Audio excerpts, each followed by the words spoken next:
If you're new to knitting, you know that it takes a little bit to get used to and sometimes things go wrong. I'm going to share with you today the 5 most common mistakes that new knitters make and how you can try and avoid them. Hi, I'm Julesy. I love sharing knitting tips, free patterns and my knitting adventures with everyone, so thanks for joining me on my channel. The first most common mistake that I see with new knitters, and this happens quite often when people are starting with their project, they'll start to knit a new row and instead of knitting with their working yarn, they'll start knitting with the long tail, like so. And often they'll get halfway into a row and then realise that their yarn's run out. So the way to avoid this with knitting is to make sure that you have your long tail carefully tucked away. I like to tuck it up on my finger like that. If it is a bit long, you can also cut it. I like to cut it quite short, so it's a reminder that that's not your working yarn. So hold it up with your finger, make sure it's not too long, and then you're good to go.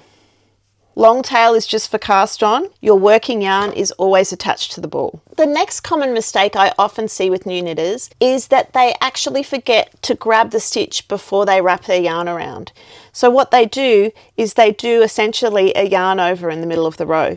So they're knitting away and then they get to the next stitch and they just wrap the yarn over and then keep going. You can see I've done one here earlier, and what it does is it creates a little hole in your work. So essentially you're kind of making a buttonhole, but we don't want that unless the pattern requires a buttonhole. So if you do that, you are going to have to take it back to that spot and remove that yarn over.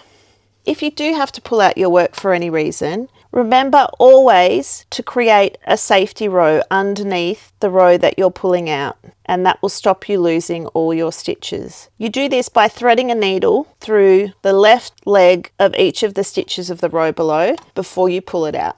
Another common mistake I often see new knitters making is that they just slide their stitch onto the next needle and forget to knit it. So they'll be knitting along in the row and they'll get distracted and just slide that one and then work the next stitch. So essentially you've forgotten to knit a stitch, and the way that you can see it at the back is it creates a leg across the back of the stitch. So you need to make sure that you're actually knitting every stitch. So if you see these longer threads at the back, I've done another one here you can see, then you know that you have to take your work back and make sure that you knit that stitch. Another common mistake I often see with new knitters is that they knit into the wrong part of their knitting. So they'll pick up the stitch in between and knit that, and essentially what you've done is you've actually made another stitch. So if you get to the end of the row and you discover you have more stitches on your needle than what you started, it either means you've done a yarn over or you've picked up an extra stitch somewhere and knitted into it.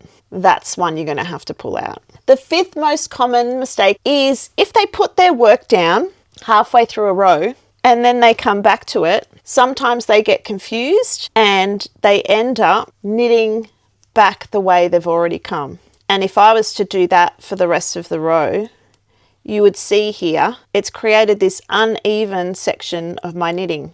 If your scarf or coaster or bookmark or whatever you're making for your beginner project looks a bit wonky on either ends, it either means you've probably added in extra stitches or maybe dropped a stitch, or maybe you've started knitting back in the wrong direction. So you need to take it back to that section and make sure we're knitting in the right direction. A good way to remember is if you are in the middle of a working row, your working yarn should be attached to your right needle, and if you're doing a knit row, it'll be at the back. So if I had this down like this, I would pick it up, notice that the working yarn was on the left hand needle and then spin it round, and you'd see that your working yarn is on the right hand needle and facing the back, and then you're good to go again.